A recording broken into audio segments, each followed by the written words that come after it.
우리를 사랑하시는 아버지 하나님, 말씀 가운데 주님을 보여주셔서 감사합니다. 이 시간 우리가 주를 배우고 주를 닮아가기를 원합니다. 우리와 같이 하여 주시옵소서.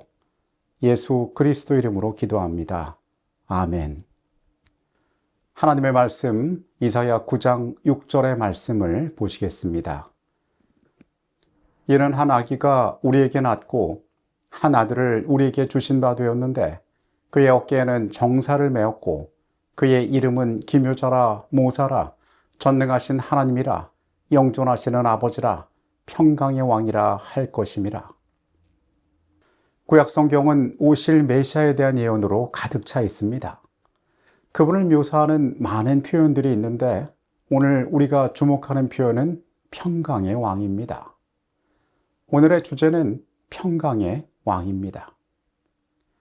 성경이 말하고 있는 오실 메시아에 대한 미가서의 기록은 아주 흥미롭습니다.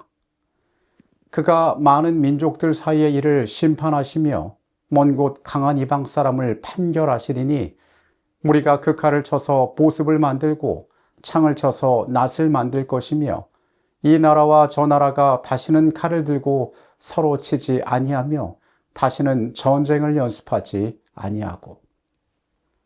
칼과 창은 전쟁을 위한 도구입니다. 반대로 보습과 낫은 평화를 위한 도구입니다. 구약 성경은 장차 임하실 평강의 왕 메시아에 대하여 말하고 있는데 성경은 그분께서 통치하시는 이 세상에는 평화가 찾아올 것이라고 말하고 있습니다. 칼을 쳐서 보습을 만들고 창을 쳐서 낫을 만든다라고 이야기합니다. 사람을 죽이는 무기가 농사를 짓는 농기구가 된다는 것입니다. 하나는 전쟁을 위하여 필요한 것이고 다른 하나는 평화의 시기에 필요한 것입니다. 우리는 이번 주 교과를 살펴보면서 주요 초점이 하나님께서 명하시고 도우신 전쟁에 맞추어져 있음을 알고 있습니다. 그런데 구약의 예언서가 말하는 또 다른 중요한 주제가 있으니 그것은 다가올 평화로운 메시아의 시대에 대한 이야기를 우리에게 들려주고 있는 것입니다. 앞서 우리가 살펴본 것처럼 성경은 오실 메시아를 평강의 왕으로 묘사하고 있습니다. 우리에게 오실 메시아는 우리를 평화로 가득한 왕국, 곧 사자와 어린 양이 함께 풀을 뜯으며 해하거나 상함이 없고 평화가 다스리는, 평화가 강같이 흐르는 세상으로 이끄실 것입니다.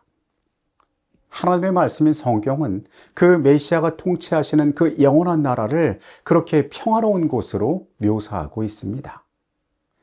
열왕기하 6장의 말씀을 봅니다. 대답하되 두려워하지 말라. 우리와 함께한 자가 그들과 함께한 자보다 많으니라 하고 기도하여 이르되 여호와여 원하건대 그의 눈을 열어서 보게 하옵소서 하니 여호와께서 그 청년의 눈을 여심해 그가 보니 불말과 불병거가 산에 가득하여 엘리사를 둘렀더라. 아람 사람이 엘리사에게 내려오매 엘리사가 여호와께 기도하여 이르되 원하건대 저 무리의 눈을 어둡게 하옵소서 하매 엘리사의 말대로 그들의 눈을 어둡게 하신지라. 엘리사가 그들에게 이르되 이는 그 길이 아니요 이는 그 성읍도 아니니 나를 따라오라. 내가 너희를 인도하여 너희가 찾는 사람에게로 나아가리라 하고 그들을 인도하여 사마리아에 이르니라. 사마리아에 들어갈 때에 엘리사가 이르되 여호와여 이 무리의 눈을 열어 보게 하옵소서 하니 여호와께서 그들의 눈을 여심해 그들이 보니 자기들이 사마리아 가운데에 있더라. 이스라엘 왕이 그를 보고 엘리사에게 이르되 내 아버지여 내가 치리이까 내가 치리이까 하니 대답하되 치지 마소서. 칼과 활로 사로잡은 자인들 어찌 치리이까. 떡과 물을 그들 앞에 두어 먹고 마시게 하고 그들의 주인에게로 돌려보내소서 하는지라. 왕이 위하여 음식을 많이 베풀고 그들이 먹고 마심에 놓아보내니 그들이 그들의 주인에게로 돌아가니라. 이로부터 아람의 군대의 부대가 다시는 이스라엘 땅에 들어오지 못하니라. 선지자 엘리사의 시대에 아람의 군대가 이스라엘로 쳐들어왔습니다. 하나님께서 그들의 눈을 어둡게 하시고 그들을 사마리아로 보내셨습니다. 이스라엘 왕은 눈앞에 벌어진 그 모습에 흥분하여 선지자에게 내가 그들을 치냐고 2번이나 묻습니다. 그러나 선지자는 그들을 치지 말라고 이야기합니다. 오히려 떡과 물을 주어서 그들을 돌려보내라고 이야기합니다. 선지자는 사람들이 보지 못하는 것을 보고 있었습니다. 아람의 군대가 그들을 치러 왔을 때도 더 큰 하나님의 군대가 그들을 두르고 있는 것을 그는 보았습니다. 사람의 눈에는 그들을 해하는 것이 그들에게 이익이 될 것처럼 보였지만은 그들을 평화로 대하는 것이, 선대하는 것이 더 나은 결과를 그들에게 준다는 것 또한 알고 있었습니다. 선지자는 하나님께서 이 문제를 어떻게 다루시는지를 알고 있었고, 하나님께서는 사람이 보고 있는 것 이상의 것들을 그들에게 보여주셨습니다. 하나님께서는 우주의 전쟁에 관여하고 계시고, 이 전쟁이 우리가 살고 있는 이 세상에도 영향을 미치고 있지만은 구속의 가장 궁극적인 목표는 끊임없는 갈등이나 원수의 영원한 종속 상태가 아니라 완전하고도 영원한 평화란 사실을 우리는 기억할 필요가 있습니다. 전쟁은 존재합니다. 그러나 전쟁이 존재하는 가장 중요한 이유는 영원한 필요를 위한 과정으로서 전쟁은 존재한다는 것입니다. 폭력은 폭력을 낳게 되지만 평화는 평화를 낳게 되어 있습니다. 예수께서 잡히시던 밤에 무력으로 그들을 상대하려는 제자에게 예수께서는 칼을 가진 자는 칼로 망한다라고 말씀하셨습니다. 우리는 이 열왕기하의 말씀 가운데 그들이 선대하여 아람의 군대를 돌려보낸 후에 그 부대가 다시는 이스라엘 땅에 들어오지 않았다는 성경의 기록에 주목합니다.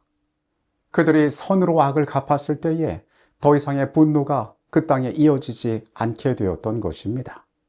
앞서 이야기한 것처럼 하나님께서는 절대 전쟁 그 자체를 목적으로 두시지 않습니다. 이 전쟁의 목적은 율법을 수호하고 그분의 나라의 원칙을 세우기 위하여 사용하시는 하나님의 하나의 심판의 도구일 뿐인 것입니다. 이 전쟁을 수행하는 목적은 궁극적인 평화를 이루기 위한 것입니다. 천사들이 예수님의 출생을 목자들에게 선포할 때에 베들레헴 상공에서 지극히 높은 곳에서는 하나님께 영광이요 땅에서는 기뻐하심을 입은 사람들 중에 평화로다라고 노래하였다. 이 예언적 말씀과 그리스도께서 내가 세상에 화평을 주러 온 줄로 생각지 말라, 화평이 아니요 검을 주러 왔노라고 하신 말씀은 서로 배치되는 듯하다. 그러나 올바르게 이해하게 되면 그 둘은 완전히 일치된다. 복음은 평화의 소식이다. 구약의 약속대로 이 땅에 오신 메시아는 참된 평강의 왕이 어떠한 분인지 우리에게 보여주셨습니다. 그분께서는 우리에게 복수하라 말씀하지 않으셨습니다. 이 모든 것은 너희 아버지께서 갚아주신다라고 이야기했습니다. 그분께서는 원수도 사랑하라고 말씀하셨습니다. 십자가 위에서 그분은 그분을 못 박는 자들을 위하여 중보하셨습니다. 여러분, 어쩌면 하나님의 백성으로서 이 땅을 살아가면서 우리에게 있어서 이 평강의 왕 되신 예수를 닮아가는 일은 가장 어려운 문제일 수 있습니다. 평강의 왕 되신 하나님께서는 이 땅에서 악을 물리치시고 공의를 바로 세우시지만 그 모든 것은 평화의 나라를 이루기 위한 것임을 우리는 기억해야 할 것입니다. 하나님에 대하여 더 깊이 느끼고 알아가는 한날의 삶이 되시기를 바라겠습니다. 기도하시겠습니다. 거룩하신 아버지 하나님, 주께서 이 땅에 이루시고자 하는 그 평강의 나라에 우리가 살기를 원합니다. 여전히 해결되지 않은 이 땅에서의 많은 문제들 가운데 때로 우리가 지치고 두려워하며 살아가고 있음을 주께서 아십니다. 하나님께서 우리에게 선물하실 그 나라를 기대하게 하여 주시옵소서. 죄가 많은 이 땅에 살아가는 동안 그리스도를 기억하고 그분의 가르침에 순종하는 자들 되게 하여 주시옵소서. 악한 우리는 원수를 사랑하기 어렵습니다. 주님의 뜻대로 하는 것이 우리에게 참 쉽지가 않습니다. 우리에게 순종할 수 있는 마음을 주시고 매일매일 주님을 닮아가도록 우리의 연약한 삶을 주여 이끌어 주시옵소서. 예수 그리스도의 이름으로 기도합니다. 아멘.